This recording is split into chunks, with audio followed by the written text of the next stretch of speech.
Assalamu alaikum, everyone. You're listening to another episode of the Greed for Elm podcast. If you're on Facebook or Twitter, you can follow us at Greed for Elm. This episode, I have Dr. Yasir Qadhi joining us to talk about ISIS. With all the news that's happening regarding ISIS, and especially with this recent tragedy in Sydney, Australia, I'm very excited. I'm glad. I'm thankful that he's joining us today to talk about ISIS and the mentality behind groups like this. So without further ado, Assalamu alaikum, Dr. Qadhi. Thank you so much for coming on the podcast. Assalamu alaikum. Thank you very much for having me. It's my pleasure. No problem. No problem. With so much going on in terms of the people who give Islam a bad name, and obviously because of the media, those are the ones that are like magnified, today's December 15th, and just today, the whole situation with Sydney and the chocolate factory and this one lone ranger, out there. I still don't know all of the details, but just a couple days before, it was this quote unquote jihadi Twitter account or whatever that they found this Indian guy who was tweeting as if he was ISIS recruiting or something. It's kind of very, like, to me, new. But of course, ISIS has been around for some time now, giving Islam a bad name. I just reached out to you to see if you can come on and the average American Muslim like myself. I mean, I have a full-time job. I go to work, and of course, in the corporate world or wherever you work, they have the TV on CNN and Fox News, and they're always blasting, ISIS and things like that. For someone as average as myself, I want to get your input and your advice on how do we deal with, like in a politically correct way, in an Islamic way, in a mature way, to kind of answer these things coming our way in terms of what Islam is according to the media. Okay, so this is actually a very, very deep question, and it's difficult to answer in a very small amount of time. But I actually teach a class. I'm a college professor as well as being a cleric, and I'm a professor at Rhodes College. And one of my most popular classes here at Rhodes College is called Modern Muslim Fundamentalism, where I actually discuss all of these groups, and we discuss them analytically: ISIS, al-qaeda, all of these groups from beginning to end, A to Z, starting from the 70s and working our way up to modernity. That's an entire class. So obviously, I cannot just summarize that in a few minutes. But I'd like to say that these types of groups, they exist really because of a number of factors, because of a number of reasons. And it is disingenuous to ignore all of these reasons and concentrate on one element, in our case, the fact that they're Muslim, while we're not understanding really the root cause of what exactly is going on. And it's difficult for people to differentiate trying to analyze them from trying to defend them. There's a huge difference. Whenever there's some type of mass shooting in America, the first thing that the media does after they report the facts is to try to psychoanalyze, why did this guy do it? What was his motivation? Nobody ever thinks that they're trying to sympathize with his heinous crime of killing 20 school children or whatever. But they're trying to understand, well, what caused this person to snap, right?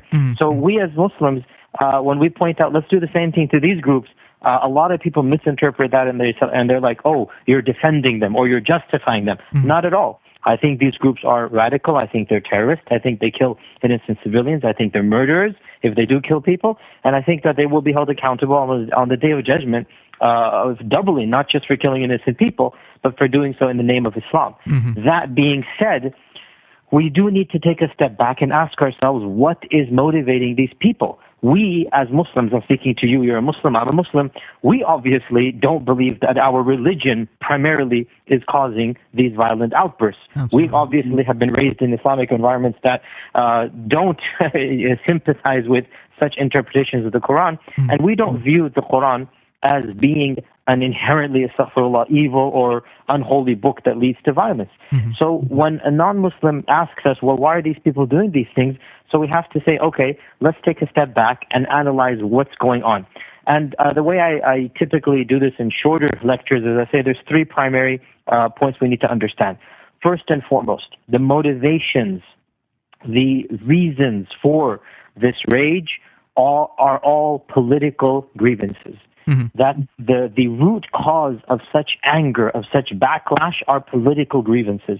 And all you need to do is to look at the statements of these terrorists from the very beginning all the way up until our time. So you talked about this guy in Sydney who clearly was a bit of a deranged, bit of a psychological case, no doubt about it. He's had run-ins with the law. He's self-professed sheikh and all that.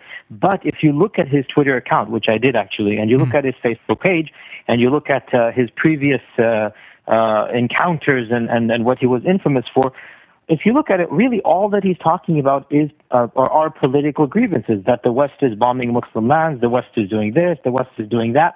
Now, you might want to agree or disagree with the validity of what he's saying. Some people that are not very familiar with foreign policy will say, oh, no, we don't do that in the West.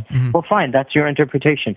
But he is not quoting the Quran and then just jumping and killing people. He is saying you're killing people, and that's not right, and that's making me angry. And so my point is, from his perspective, and from the perspective of pretty much every single Islamic terrorist group that has done its deeds in the last really 30 years, because this trend began from the 1970s onwards, the last 40 years or so.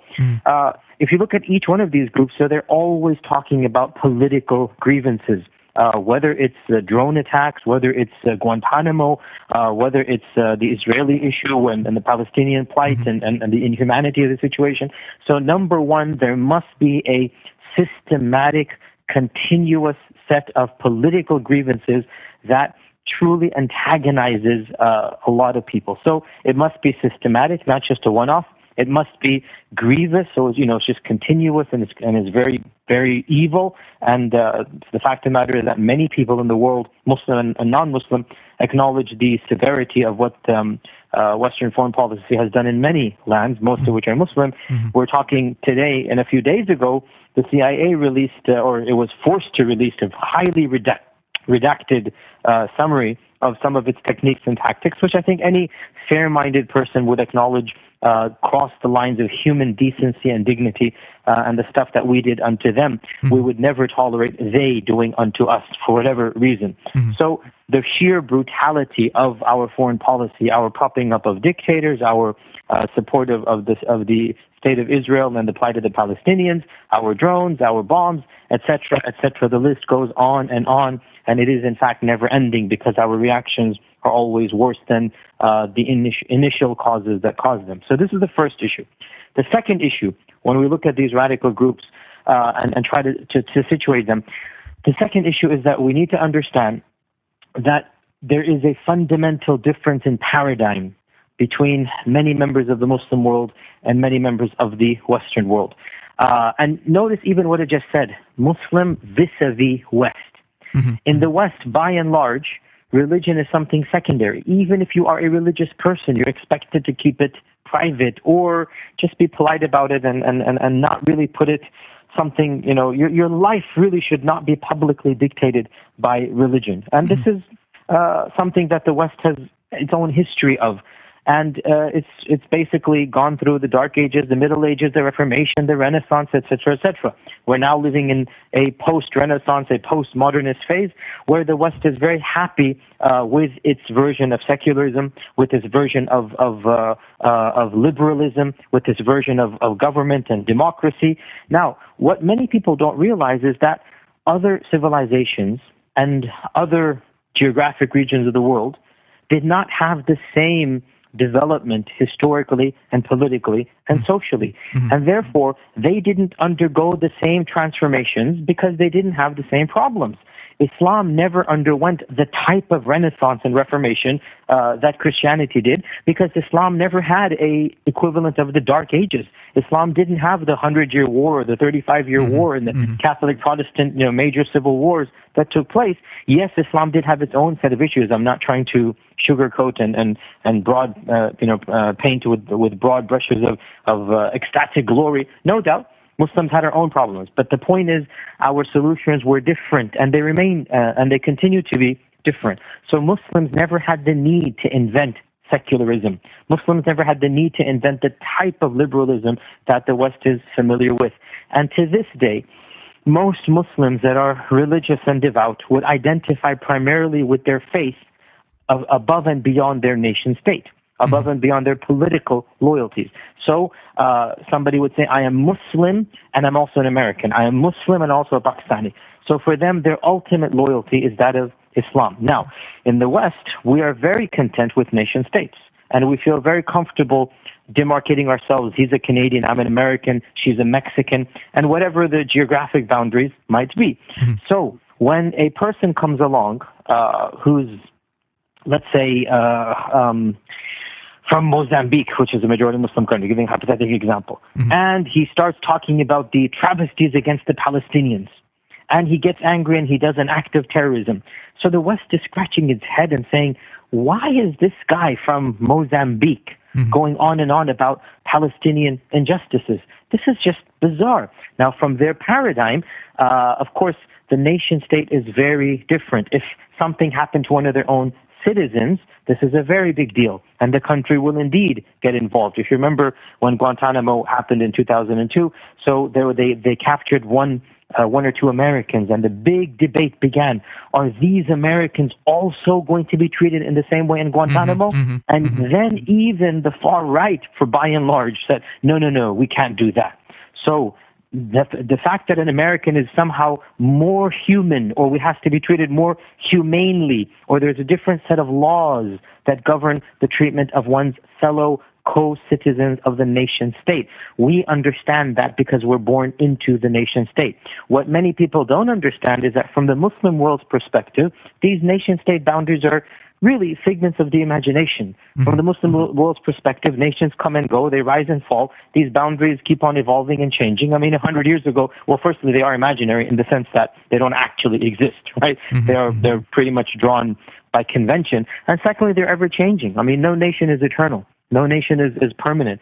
So from the perspective of the person who believes in a religious system like Islam, he or she is taught from the very beginning that what really identifies you is your philosophy of life, i.e. Islam.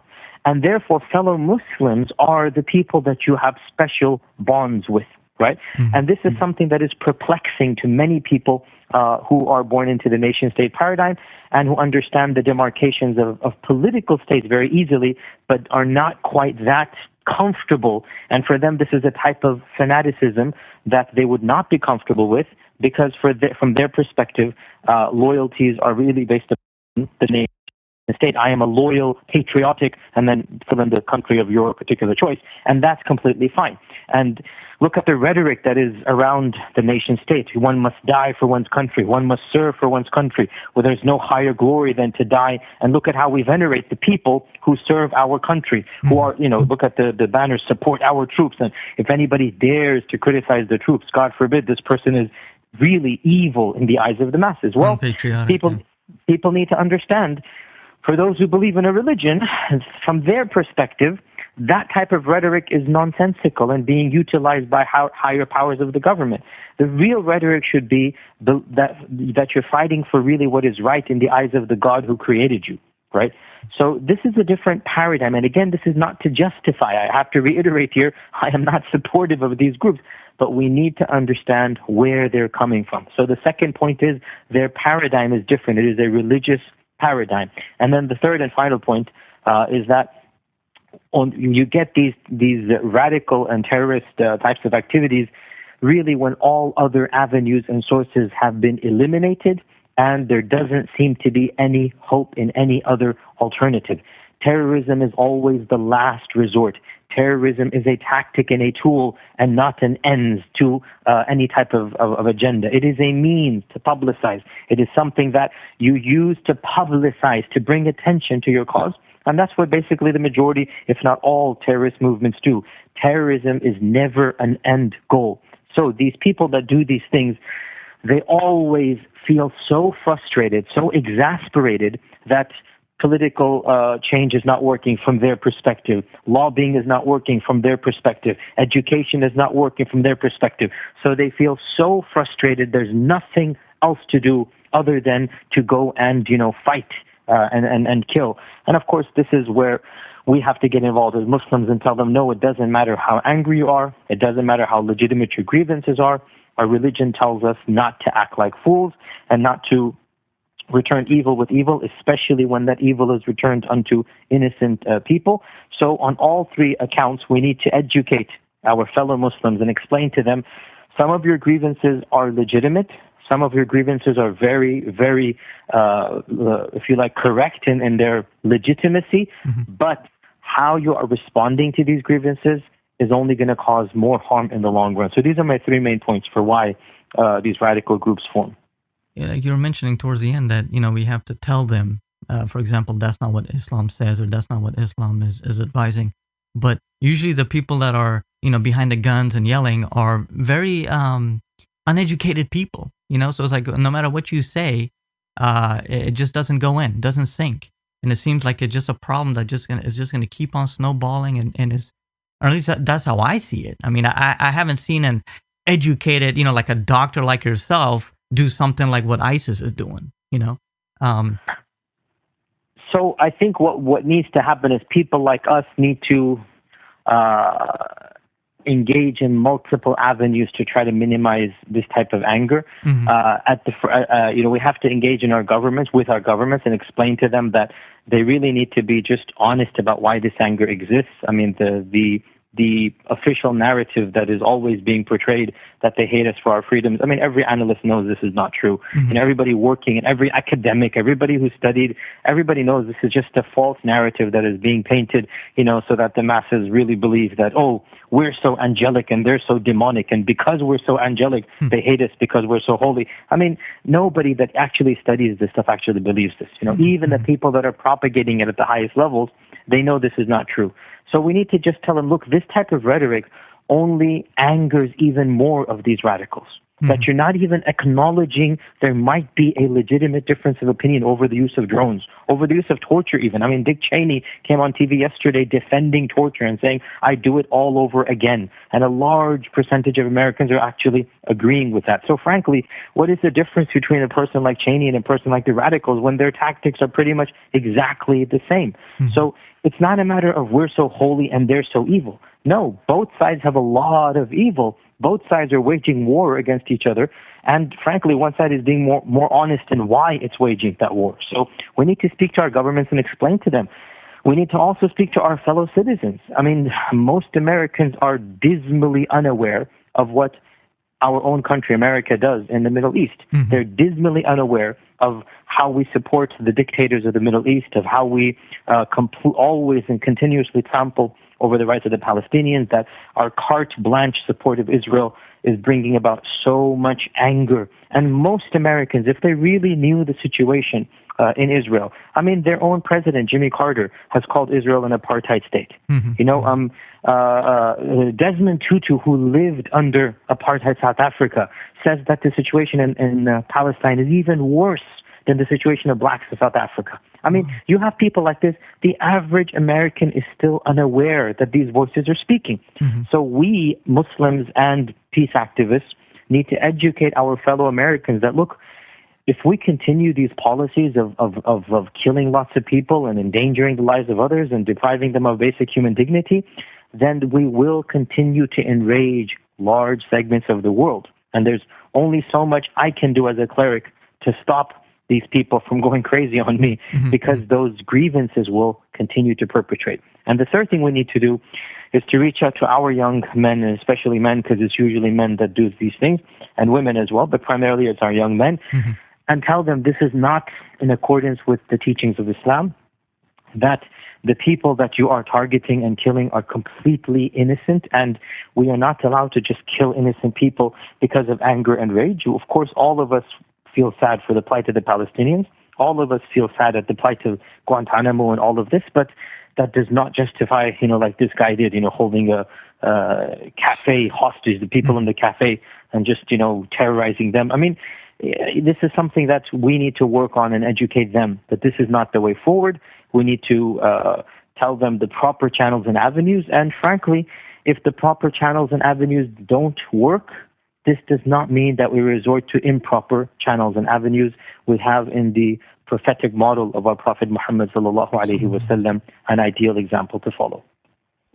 So you're saying not to fight fire with fire, so to speak. Not to fight fire with fire. Now, I want to be very clear, and I've been on record for saying this. Sure. I'm speaking to Western Muslims. I have no business telling the Syrian Muslims what to do. I have no business telling the Iraqi Muslims what to do. Their country has been invaded. Their own governments are bombing them, as in Syria. There's a civil war going on. I'm not qualified to tell the Syrian people, how they should respond to that. And when your land is being attacked by a foreign nation, when your children are being killed by militias, there is no talk of Gandhi and peace and whatnot when astaghfirullah, your wife is being raped. That doesn't work that way. So I'm not speaking to them. And I've never spoken to them in terms of what they should or should not do. My speech is directed to Muslims who are living here in the West, that we understand our governments really have policies that are unethical and immoral, but we have an obligation to tell the people, to tell our own governments, because in the end of the day, these are our governments. We live here. We pay taxes. We finance these governments. We need to tell them what we want them to do, and we need to bring about public support to change these policies, and it is possible. We've seen radical changes in the last half century. Civil rights is one example, where if you mobilize enough people and you bring about public support, it is possible to bring about radical changes. So I'm talking about Western Muslims targeting innocent civilians living in the West. That is utterly ludicrous. It is un-Islamic, and it is counterproductive. I am not telling the Syrians and the Iraqis and the Afghanis what they should do when foreign nations attack and when civil war is going on. All I would advise them to do is stick with their ulama and their scholars and never disobey the teachings of Islam. Have you ever been invited on one of these mainstream news shows like Sean Hannity or Fox, anything like that? I don't think I would want to go. No, I haven't. But I would just turn Fox News personally down, because I don't. At this stage, I'll have to really think about it if that actually happens. But I don't. Knowing Fox News and their agenda and how they want to distort and misinterpret. I've had friends that have been on, and unless it's on live air, they literally are able to slice and piece together what they want.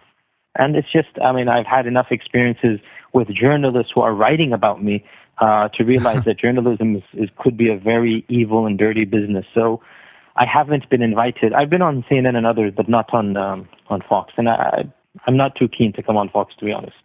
Are you familiar with Anjem Chowdhury? Very, very familiar with him online. Of course, I've never met the guy, and I don't want to meet him. But yeah, familiar with him. Because, for example, I mention him because I saw him on Sean Hannity. I'm not completely blind to what's the objective of Sean Hannity's show. He'll let you say something and then he'll yell over you and cut your mic off, and then say, hey, look, these are how Muslims are or whatever.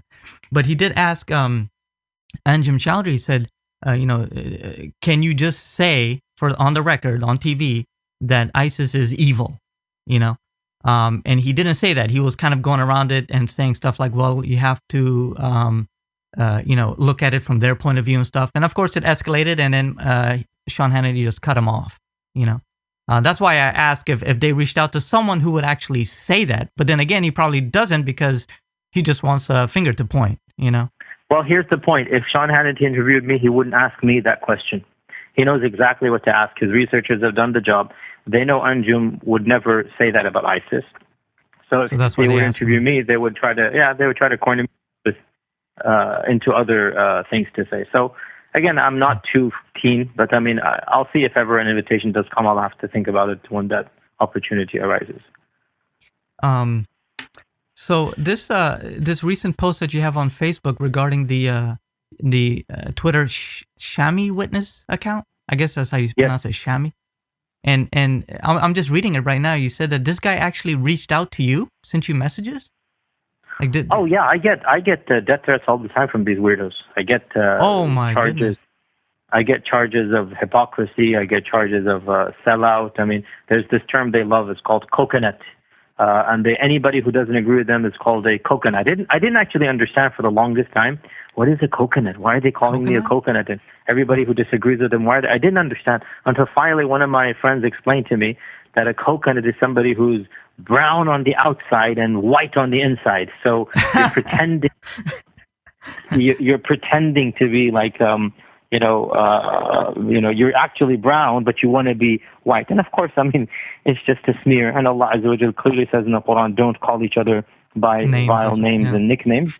But of course, these people really don't care. I mean, they have given me and many other people death threats, very explicit. I mean, I have gotten numerous emails and death threats from them that if I ever saw you, I cut your head off and I do this and I do that. And these are the people, and as I said, they hide behind anonymous names. You have no idea who they are. And this one is one of them. Shami Witness accused me multiple times of being a munafiq. And this is a very serious charge. To accuse another Muslim of being a munafiq, this is a very, very serious charge. I do not accuse them of being munafiqs. I say they're misguided and they're incorrect. But I never, ever accuse their sincerity. Because I don't know. Allah knows. They might actually, some of them might be sincere. Right? I say they're not knowledgeable. I say they're ignorant. I say they're overzealous. But I have never accused them of being insincere in my life. And I'm not going to, because how do I know? I'm not opening up their hearts. So this person, Shami Witness, had many messages and emails, and I not emails, sorry, tweets and whatnot, so not, he doesn't have my email address, but he would tweet about me and regarding me and at me and always mock me. Multiple times he's done this and accused me of being a hypocrite. And one of them, he said that, and the reason I know this is because he had the largest IS account in the entire internet world in English. And so the fact that he's tweeting against me and about me obviously comes to my attention. I believe he had, I don't know, I think 20,000 followers or something, but a very large amount of followers online. And, so when he's tweeting against me, so it to my attention, and he accused me of being a hypocrite. One of the things he said was because I'm sitting at home and not on the battlefield. And it turns out this is the guy himself who's sitting at home and not on the battlefield. And he's accusing me of being a munafiq and a sellout. So my point is that these people, pretty much all of them, are misguided, overzealous youth. They, in their anger, lash back in a way that they think is justified.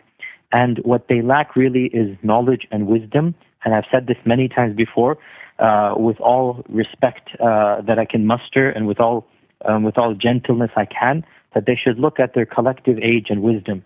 Why is it that no person of elderly age, 60, 70 years old who's lived life, why is it that no bona fide, genuine scholar who studied and is famous before these jihadist type of trends began has joined their movements? Why is it that they're all a bunch of young kids, 18 years old, 17 years old, 22 years old? This guy was 24 years old. I mean, as if this 24-year-old person knows better than a person who's been active with the Ummah 60, 70 years. Why is it? I asked these young brothers that, do you really think that you at 20 has more wisdom and knowledge about the way forward than a person who's lived 3 times your age being active with the Ummah? And they don't have an answer to that because there is no answer. This is rash, insolent youth. This is and this is the term teenage, jihadi cool. This is a way that they discover themselves. And some Western kids do it through music and rock and roll and drugs and alcohol. Well, Muslim kids, a lot of times they find themselves and they discover themselves through this hardline rhetoric because it makes them feel powerful. It makes them feel they're doing something. It makes them feel they are, as I said, imaginary lions, while they're in fact meek sheep. And we need to reach out to them, not the way forward. That you becoming imaginary lions is actually going to come back and bite you, as it's not going to benefit the Ummah at all.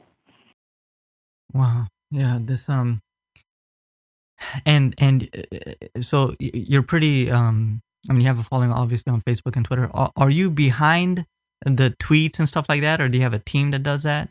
So I have 1 or 2 admins. No, the Twitter is completely mine, but on Facebook I have 1 or 2 admins that help out, and every time I post, it doesn't say who's posting, that's me, and every time my admin posts, it'll say YQ admin posting. So if there's no signature on the Facebook, it's mine, and all Twitters are always mine. Nobody else does the Twitter other than me. Yeah, I just can't believe the death threats and stuff like that you received. That's just... I just got one today. You're talking about you can't believe it. I'll show you quite a few. Yeah, because of there's other guy. Or today, no, hold on. Today I got no, not a death threat. Sorry, let me tell you, not today. Today I got very harsh adjectives, the filthy, munafiq, this type of stuff. Yeah. Sorry, not a death threat today, but I got from one of the other IS accounts. But see, here's the point, and here's the irony. I get death threats from two camps. I get them from these IS jihadist guys, and then I get them from the far right in America as well. So I get them from the Tea Party type folks as well, that I'm some radical jihadist imam or something. So I also get death threats from that camp. So I find it ironic. And then there have been days that I've actually gotten death threats from both of these camps on the same day. You know, the far right who think I'm a radical jihadist, and the radical jihadists who think I'm a sellout. I guess those death threats cancel each other out, you know. But I had go ahead. I said, such is life. What can you do? I mean, I had, this was a while ago when I first started the podcast, author Nathan Lean of the Islamophobia industry. I don't know if you've heard of him or read his book. But yes, of course, I'm familiar with it, yeah. Yeah, I had him on and he was talking about how similar it is that you have the right extreme, like you said, the Tea Party and all that, and then you also have the quote-unquote jihadi, like this guy Mehdi Biswas or whatever, the Shami witness guy, and ideologically kind of they're similar. And you know, he was saying how if you put them in a room, you know, obviously they're extremes, but they would probably, if you come back in an hour or something, they're probably playing cards or something, you know, like they have the same type of mentality and hatred and ignorance. Yeah, and then the fact of the matter is there's also this dehumanization of the other. So both the far right and the radical jihadists, both of them have never really met the other and humanized them. So they form images about them that are just simply completely false. So, for example, the far right people have, by and large, never really met a simple, logical, rational American Muslim. You know, and they form images about Islam and about Muslims that are simply unreal. And similarly, these radical jihadists have never really met a kind, caring, genuine non-Muslim who wants to help the Muslim world. And I posted on my Facebook, if you log on right now, you'll see 3 days ago, I posted about Uruguay and how great that country is, and the president for having sponsored a group of Guantanamo prisoners to come and live in his land. And I said, what other Muslim country has done that? And here we are, some of these radicals thinking all non-Muslims are evil. And I said, look, I mean, this is a great sign and a lesson that just because a person doesn't have the same beliefs as us doesn't mean he's a bad human being. Sure, I say as a Muslim, I don't agree with their beliefs. I mean, I definitely have to say that I don't agree in atheism and Trinity and whatnot. I don't agree with that. But you can be a person with a different belief and be a good human being to other humans. Right? You understand what I'm saying? Absolutely. I'm not talking about their theology.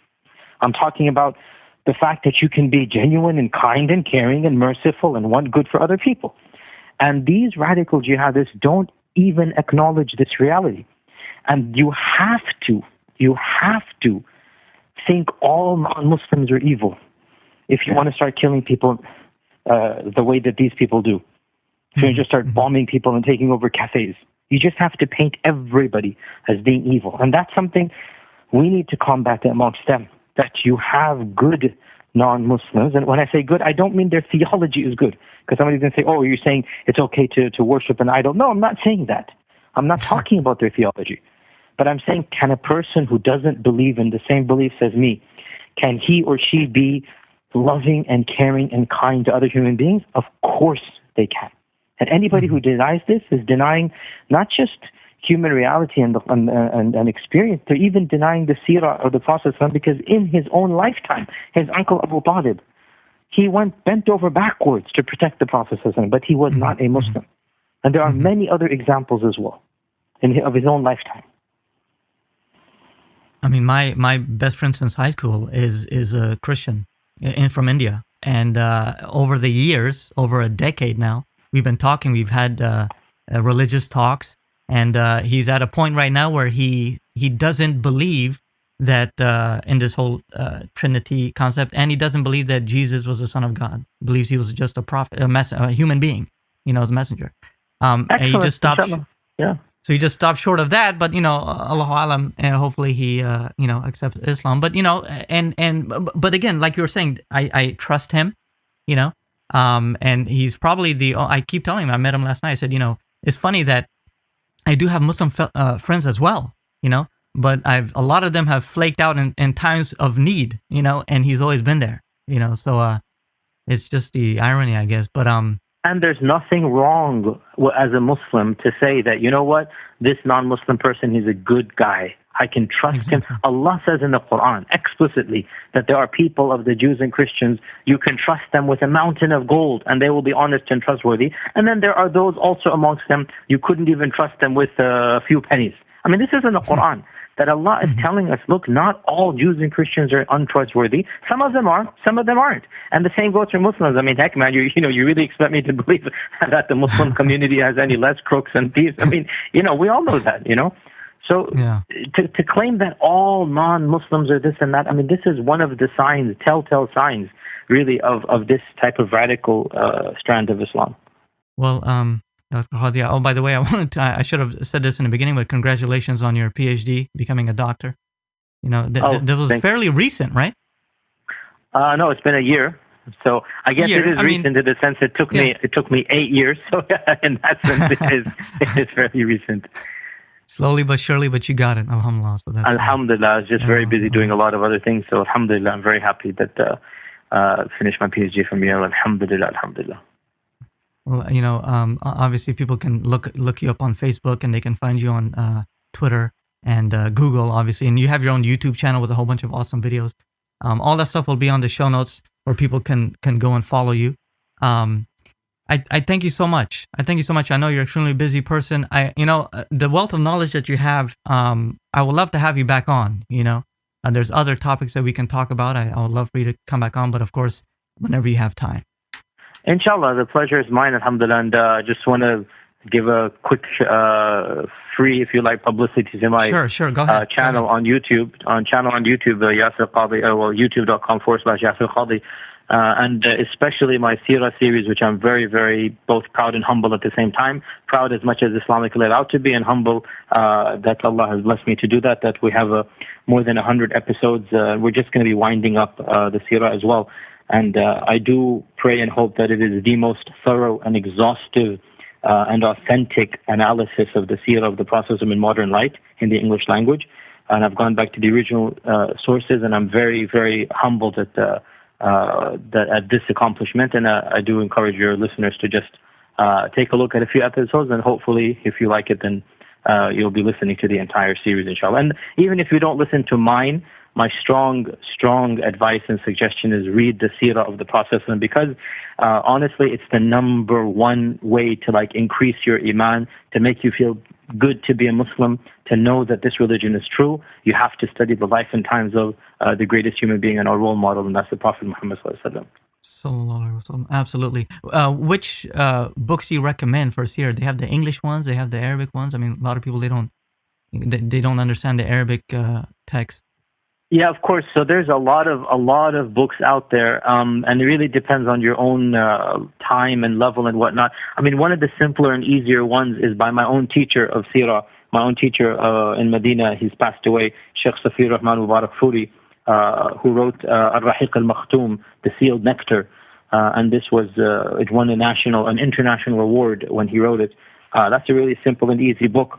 Obviously, of course, you also have the all-time classic in the English language, and that is Martin Ling's book, Muhammad sallallahu alaihi wasallam. And what I really like about Martin Ling's, I mean, the English is simply out of this world. I mean, Martin Ling's, he was a professor of Shakespeare at Oxford. Can you believe? It's like, can you get more authentic than that? And he converted to Islam. And he wrote this book, I think, 40, 50 years ago, a long time ago, if I'm not mistaken. I mean, there are some minor issues about his sources and whatnot, but honestly, the English is just absolutely amazing. And I strongly encourage people to read this book as well, even though it's not as detailed or something. It's a little bit difficult. I mean, he used only one source. That's really the problem. And then that's has its issues. But still, these are the two books I'd recommend, The Sealed Nectar and Martin Ling's book. Now, to go back to your video series, this is already posted on YouTube, on your channel? Oh, yeah, it's all on YouTube. It's all on YouTube. Okay. Over 140 hours, I think, by now, on the life of the Prophet. And we're going to finish in a few weeks, inshallah. We're literally, this has been an ongoing project for 4 years. So, alhamdulillah, it's coming to an end now after 4 years of episodes. It's coming to an end. And, I mean, it's been viewed by hundreds of thousands of people online. And so a lot of people just download and listen on their way to work or whatever. And inshallah, it'll be converted into a podcast as well, inshallah, once I finish. But as of yet, it's only on YouTube, unfortunately. And one of the brothers has actually began making it into a podcast, and we hope to finalize that one, inshallah. Okay, Jazakallah khair for having me on your show, and inshallah, may Allah Azza wa Jal bless you in all that you do, and I'll be more than happy to come on at a future time, anytime you want me to. Thank you so much. Assalamu alaikum. Wa alaikum assalam. There you go, everybody. That was Sheikh Dr. Yasir Qadhi. Joined me to talk about ISIS and some of the main reasons, the main motivations behind these radical groups. I hope you enjoyed it as much as I did. I learned quite a lot. I highly recommend you head out over to his YouTube channel and check out his seerah on the Prophet sallallahu alaihi wasallam, and check that out. He said it took 4 years in the making. They're still kind of wrapping it up. You can follow us on Twitter at Greed4Ilm. I ask you a huge favor. If you did enjoy this episode, head on over to iTunes and leave this podcast an honest rating and review. That helps out with the search rankings within iTunes, and also helps me out to that motivational push to keep on doing what I'm doing. So again, I hope you enjoyed this episode. Thank you very much. Until the next one, thank you and assalamu alaikum.